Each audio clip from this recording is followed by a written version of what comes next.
Welcome to the Stop Faking Fine podcast, a show that will empower you to finally show up for yourself. It's time to stop faking fine.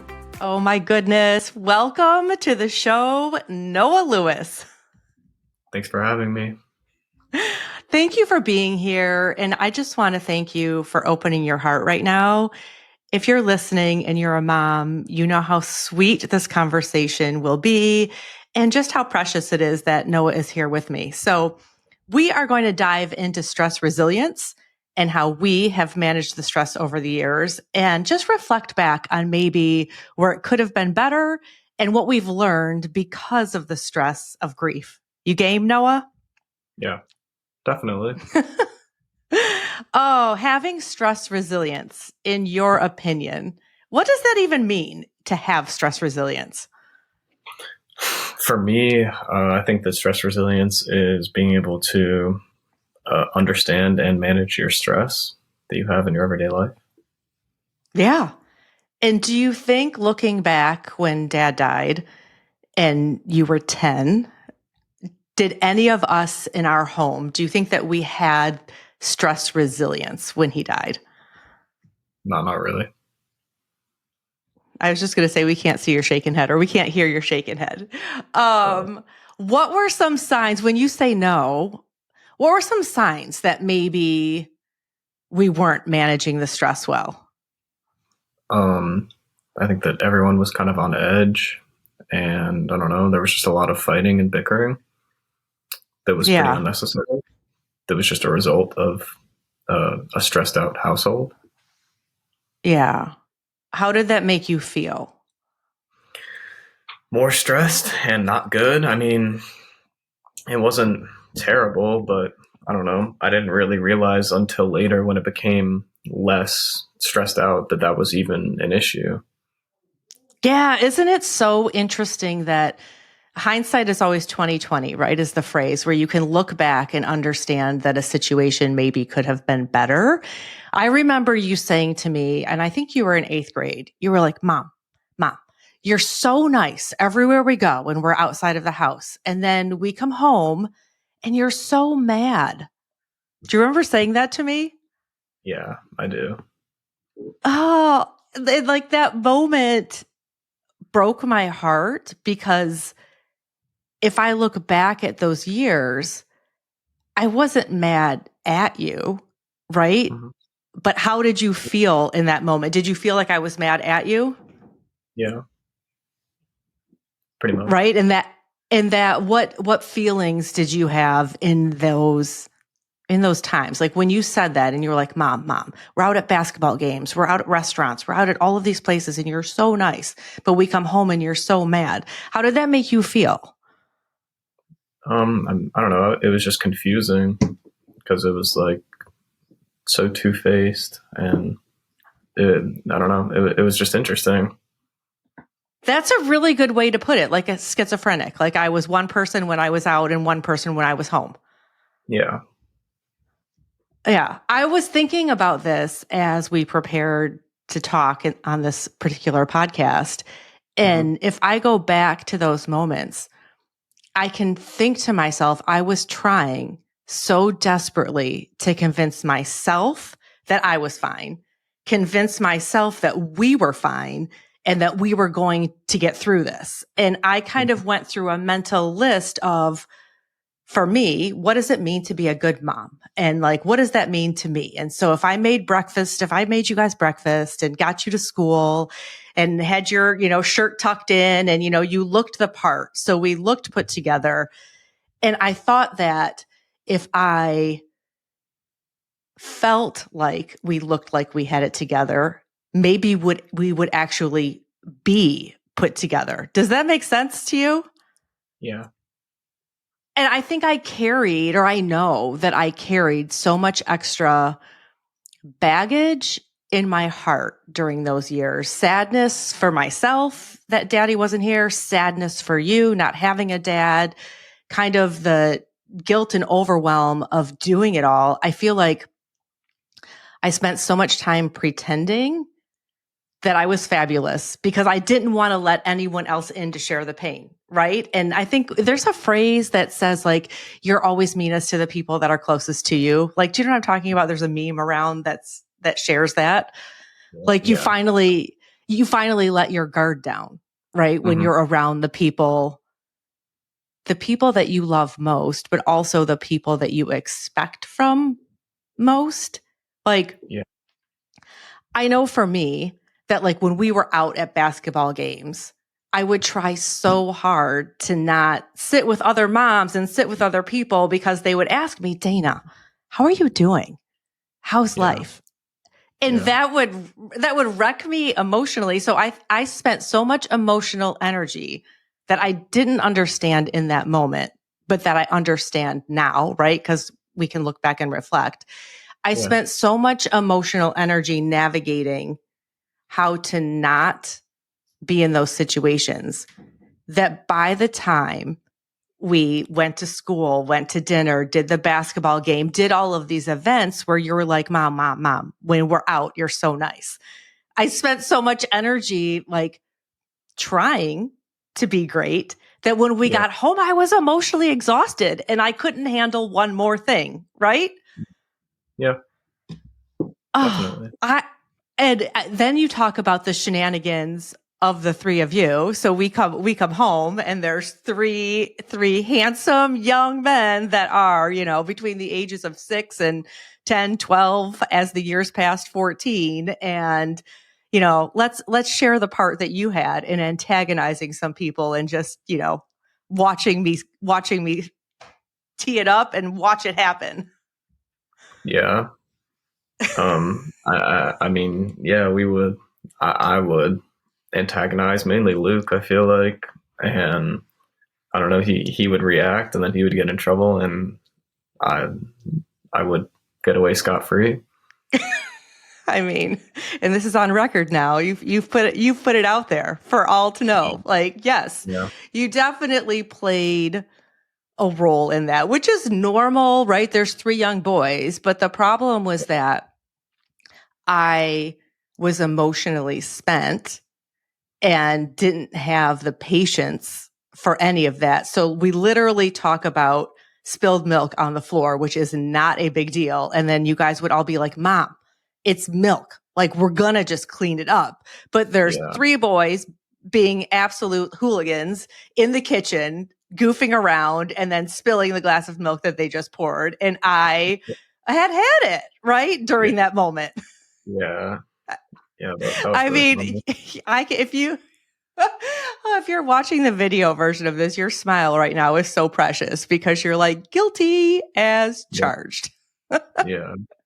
Well, here's what I have learned about this situation, right? It was years after the years that this went on in our house. There's a term called chandeliering, which is used in the context of anxiety to describe the feeling or anxiety of stress escalating rapidly to the point where it feels like it's hanging over you like a chandelier. And when I learned that, I was like, oh my gosh, I'm living that. I'm literally taking another thing, taking another thing, taking another thing. And then you get to a place where you can't take one more thing. And I'm going to read from this book. It says this term visualizes the sensation of anxiety spreading and intensifying quickly, similar to the way a chandelier spreads light in different directions, and signifies a sudden, overwhelming feeling of anxiety that can be, and here are the key words, hard to control or manage, right? And that's kind of what you experienced. Yeah, pretty much.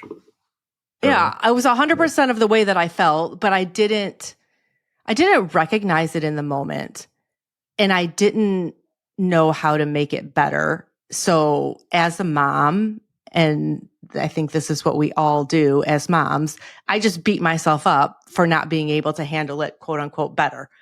I thought I should be able to just do it, right?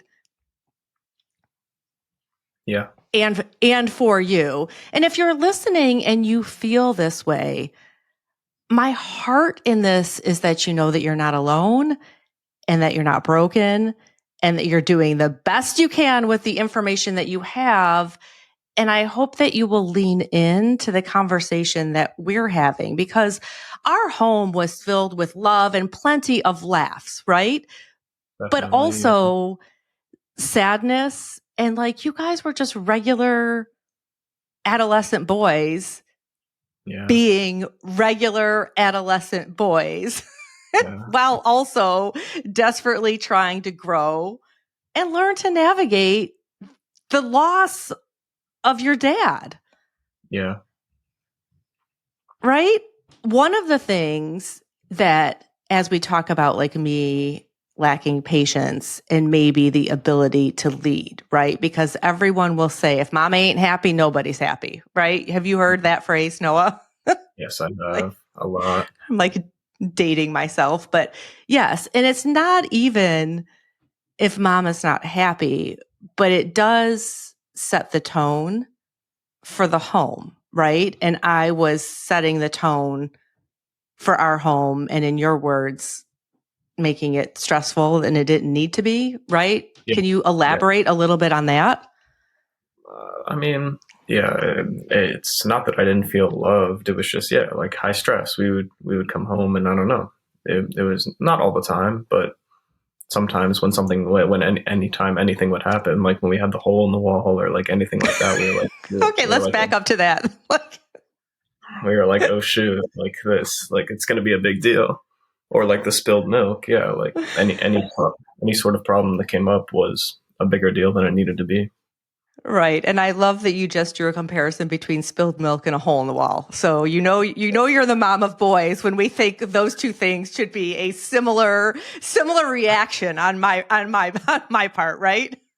Yeah, I mean, the hole in the wall was kind of messed up, but The hole in the wall still. was kind of messed up. And there were definitely, I mean, you guys are absolutely normal, fun teenage boys. So I hope that that while you're listening, you can appreciate that. But part of my grief journey, even though I definitely did not recognize in those moments that I had any form of anxiety. I just thought that I should be better. And quite honestly, you should be better, right? Yeah.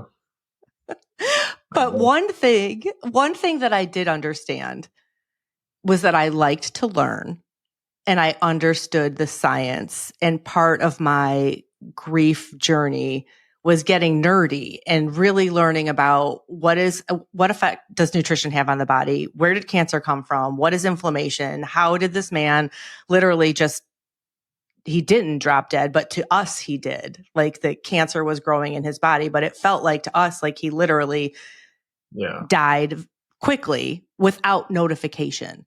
So as I learned and used you as my human experiment, do you remember me making smoothies? Yeah, I do. The kale smoothies. Oh yeah, the kale smoothies. What's your thought on that? Are you making them today for yourself? No, I'm not. They were okay. They were edible. So Oh, like I had learned or was starting to learn the importance of the gut, the importance of the microbiome and like the gut brain connection and all of these nerdy things. And so I started to change the way that we ate. Right. And, there's no better feedback than the feedback of a, 14-year-old boy that's going to say, no, mom, this is gross. I absolutely don't want this. But I started to learn the power of your gut, the power of probiotics. We all know that probiotics are good, but the science behind it says if you're taking a probiotic, you need a prebiotic that will feed the probiotic in your gut. So like the prebiotics are dandelion greens, asparagus, apples. Do you want a smoothie of those three things? no.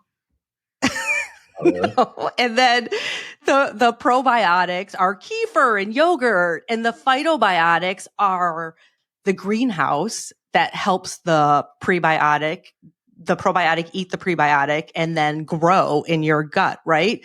And phytobiotics are things like ginger and flax seeds and cauliflower. So here I am mixing together dandelion greens, which by the way are gross, asparagus, apples, kefir, and I'm presenting it to you, and I'm trying to put like almond butter in there and like chocolate powder so that maybe it tastes better. And you, wait, what? Chocolate protein powder and peanut butter. Yeah. Yeah, those are good. But I was trying to mask the flavor of the dandelion greens, of the kale, of the things. And let's just say it didn't go well, right? I would make these protein shakes. They were super expensive because I was buying all of the stuff like organic in the grocery store. I was making them for you guys. And I don't know if you remember this, but you would have like 1 or 2 sips. And then you would try to be like especially you of my 3 beautiful children, you would try to like soften the blow. Like, oh, I'm just full today, Mom. I had a little bit. I had 2 or 3 sips and I'm full, right? Yeah. I don't think you ever ate the entire glass. Your brothers were like, Mom, this is just straight up nasty and I'm not drinking it. But you were like, oh, Mom, like I'm going to try to, be kind and I'll have 2 sips and probably spit it out where you're not looking, but thanks. Yeah. Yeah. Pretty much. And then do you remember when we started on the probiotic supplements? Like, do you remember that? Do you remember the time frame when we started doing this? Yeah. I mean, I found while I was researching all of this and at the height of making these amazing smoothies that I'll be honest, I didn't even want to drink, but I was like forcing myself to drink. I found a company that was solely focused on this gut-brain connection and like simple probiotic solutions that have had all of the nutrients that I was trying to get you with these gross smoothies. And when you look back at the time that I presented this option to you, what do you remember thinking? I mean, I remember thinking that it was slightly better than the smoothie, but I also remember still not wanting to really take it. I was like, why do I need this? It's because like the smoothie I understood because it was like, I don't know, food, like something feeding me. Whereas the supplements, I was like, what? This is pointless. Like, why would I need this? Yeah. Yeah. 100%. And there was a lot of pushback for you guys being like, this is dumb, Mom. Yeah. Yeah. But I had been reading and researching and I understood the science. I understood the data and the clinical studies that these supplements had. And I started to understand or learn that 90% of our happy hormones that are combined to help us manage the stress better come from the gut. So I was all in with trying to do whatever I could do to get you guys to get on board. Like, do you remember being bribed? If you can have your phone after you take your little supplement protocol in the morning and all of those things. Yeah, I remember that. I remember you guys like asking to do specific things. Well, if I take this and I don't say anything back to you and I smile, can I XYZ after school today? Like, yeah, it was like some solid parenting. Yes. But if you look back now, right, the conversation is today, 5 years later. If you look back, how do you think that this supplement protocol changed our home vibe? I think it made it 100 times better. How? Like how? Can you elaborate on how? I mean, I definitely personally felt less stressed, but I think that everyone else also did. And because of that, it just became a lot better. It was just easier. Yeah. There was less fighting, less arguing, less this and that. There was still shenanigans and fooling around, but there was less argument that came with it, which was kind of nice. Yeah. Yeah. Like that is such a great point. Only looking back, because when we started on this protocol, I didn't have an end in sight. I just knew that it could be really like it could be really good for our bodies. Like it was healthy, it was good. Your gut needs these nutrients, and I was convinced about the science. I didn't have a vision of what the emotional outcome would be.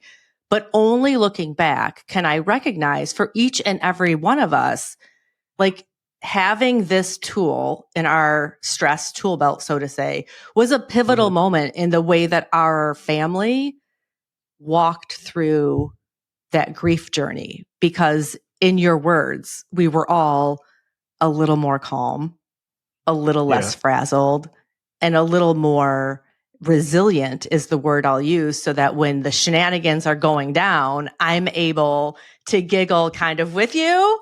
And then also say like, hey, Noah, I don't think that was your best choice. Was it your best choice to do that? Probably not. Right? But in the moment now, if we fast forward a couple of months, now years into being on this protocol and having the resilience, I was able to kind of give you a sideways look and say, hey, Noah, do you think that that was a really good choice? And rather than you battling me back, you would giggle and be like, yeah, Mom, there's probably some truth in that. Yeah. Right? Yeah. Yes.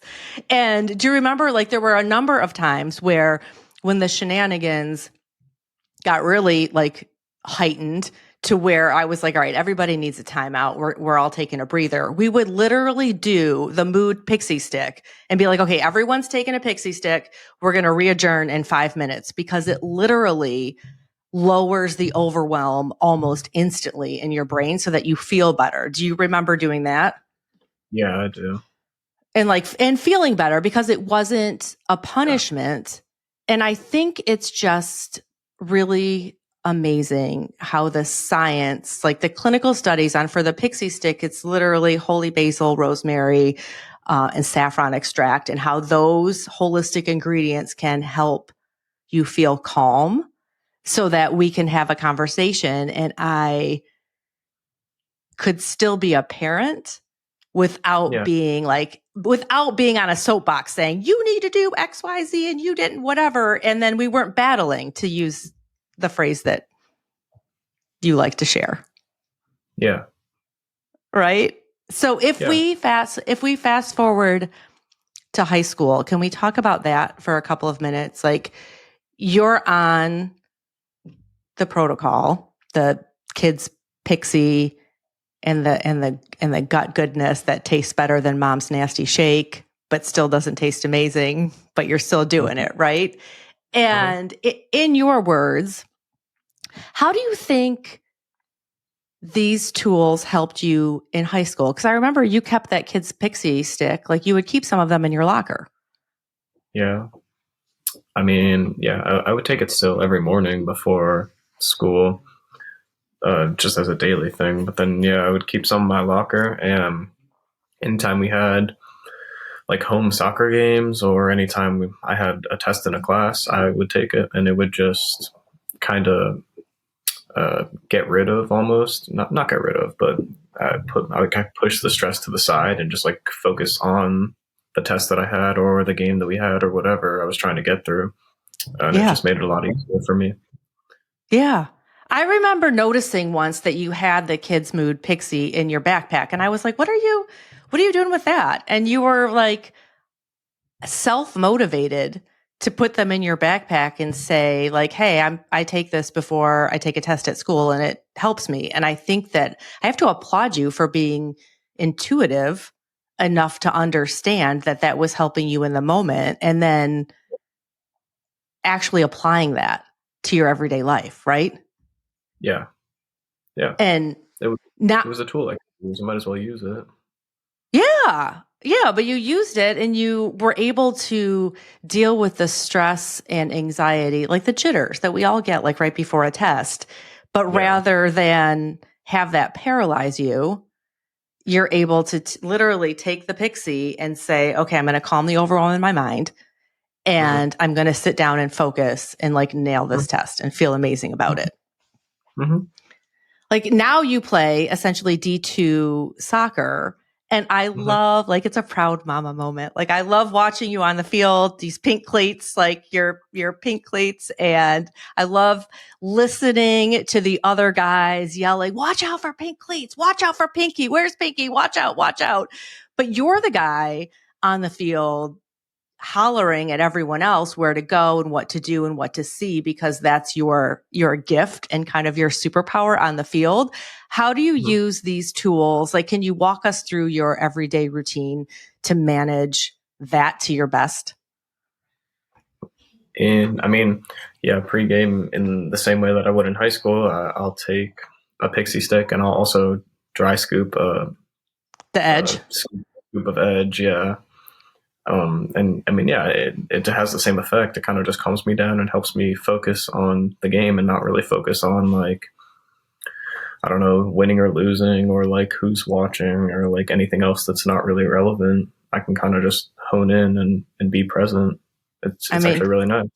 Can we just shout out for a minute that when I used to watch your soccer games in high school, that you literally said, Mom, just stop cheering for me because you talk at all of the wrong times. Yeah. What exactly did you tell me? I don't remember. I don't know. I didn't like the attention. Oh, is that what it was about more than like what I was saying? I used to love like hollering at like, go Noah. Like, yeah, and you were like, Mom, just stop. So you have to stop calling my name. Yeah. But I love that you, again, are using these tools to help you manage the stress of the field, the stress of life. Tell me why you dry scoop edge. Like, I didn't really know dry scooping was a thing until I met you. And then I was like, what are you even doing? You're putting that just straight into your mouth. Like, what even is that? Can you explain? 2 reasons. I think that, well, first of all, it's just a lot easier for me, especially like I can just keep it in my bag and then just take a scoop and drink some water because I'll have water with me rather than making a whole water bottle. But then also when I do that, I feel like you can like not immediately, but like within a couple minutes, just like you get the hit of it working. Whereas when I drink it in a water bottle, I don't really notice. Like I eventually notice that it's working, but I don't really notice as well as when you take the. You don't notice it. You notice it faster. Yeah. Yeah. That's amazing. So edge, and I will unpack this in the show notes and in all of the places, but edge is an all natural nootropic. And what I love best about you using this in your everyday is that it's no sugar, no caffeine, no garbage. And it's helping your gut fire up your brain for mental clarity, mental focus, motivation. I'm hooked. I drink it every single day. It's part of my stress protocol, but I love that you're using that as a tool to show up better, because that's what this is all about, right? We're here on this earth to show up at our best, and you've got to be the best version of you when you show up on that field so that you don't have the feelings of anxiousness or the brain fog when you get on the field, so that you can start yelling, like hollering at people, not yelling at people, but telling people where to go, where the ball is going, and where you want to drive the ball. Yeah, pretty much. Right? I mean, I love that. When we talk about stress management tools outside of the field or outside of like an exam, what do you think, like if you were to name like what things do you rely on when you think of stress? Like what does that mean to you? You mean like other than like obviously when I'm stressed out, I'll take my MRA, but other than that, I feel like other tools that I have are athletics and working out or like going to play soccer. I think that for high school and in high school too, and then obviously now in college too, has been a pretty big thing for me. And I just combine both of those. To be honest, I'll take the edge and the kid's mood and the energy sometimes too when I'm feeling tired. And then I'll go out and it just changes my whole mood. Yeah, I think 10 years ago, me only knew about exercise, nutrition, and sleep for stress help. For stress helpers. So we talk about exercise, and we all know that if you take a walk or you go for a run or you do any of that, it naturally creates serotonin, dopamine, endorphins, all of these feel-good neurotransmitters. But the problem is that you get, you know what I mean? You get the hit of that. And then what happens 4 hours later? You can't constantly be exercising. So you need other things. Yeah. And I have to applaud you also because you prioritize nutrition and sleep. Can you unpack for a moment? Just like, I think you're kind of an anomaly for a college student that went to college. You never really decided fast food was your thing. You never really, you never really got into like anything else. And you still are, in bed at a normal hour getting your restful sleep. So can you share your why behind that? I mean, yeah, from a sleep perspective, when I wake up in the morning and I don't get like 7 or 8 hours of sleep, then I feel not good. So Yeah. I refuse to not do that because I don't feel good, or I don't I feel love as good that. as I would. Yeah. And then as far as grocery shopping, I mean, I do eat some fast food, not a lot, but I do when I pretty much have to. And then we do a lot of grocery shopping at home, me and my roommates. So we'll go and like we'll pick out nice meals to make and stuff like that, which is pretty helpful in my Yeah. eating habits. Yeah. Just And I make me mean, I'm feel not saying that fast food is terrible. Well, it's not great, but it's not terrible, but it's all yeah, in balance. And that's what I'm sharing. Like, yeah, that's what my point is to you is that you have a very healthy balance of all of it. yeah, And I think it's great that you draw the connection between how you feel and what you're doing. And then you change your trajectory to make sure that you're doing the things that you need to do so that you feel your absolute best, right? yeah. I have a question for you. If you had the opportunity to speak to your high school self, knowing what you know now as a rising senior in college, what would you say? My earlier, I think that by junior year, I'd kind of figured it out in high school, but I would have just told my earlier self, like freshman year and sophomore year, that taking the MRA isn't a joke. I don't know. I just didn't really care. Like sometimes even, especially like when we first started, I would just like take the pills and put them back in the container, or like I would eat, or I would give them to Owen and Luke. Like if Owen and Luke had already eaten theirs, I would just put it on theirs, and then they would eat it again. Different stuff like that. But I don't know. I would just tell myself to accept it because eventually I did accept it, and I'm glad that I did. Oh my gosh, like there's so many things that you just said that I have to giggle at. So like for for you listening, like I would set out, I have 3 boys, right? So I would set out 3 cups where I would put the powder supplement in and then you would take a chewable vitamin. So I would put 2 chewable vitamins by each cup. And what you're saying is that you would take yours after your brothers had theirs and move them to their cup. Yeah, And then I'm on them saying, Owen, yeah, take your supplement. Owen, take, and then you're just back there laughing. yeah. Because a lot of times they would eat the pills and then not drink the drink because I don't know the drink just tasted worse. They would like come up, eat Yeah. the pills, and then drink it away. So I would just put the pills in their spot.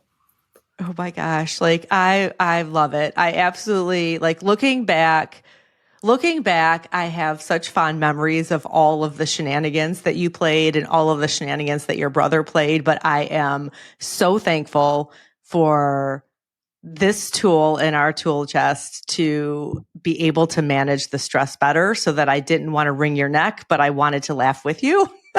Yeah, yeah, definitely. Right. And even at 21, so you're 21, you're still hooked on the kids protocol, which I think is amazing also because it's not about being hung up on what the label says or what the bottle says. It's about being in tune with how it works for you. And you're like, this works. Why would I change it? Yeah, pretty much. Oh my goodness, Noah. Thank you so much for your vulnerability and for sharing your truth and the shenanigans. I even learned something on this episode today. Thank you for the sweet conversation around stress and stress resilience. I love you. I know that daddy loves you, and I am just beyond proud to be your mom. You're welcome. Thanks for having me. Yes, thank you.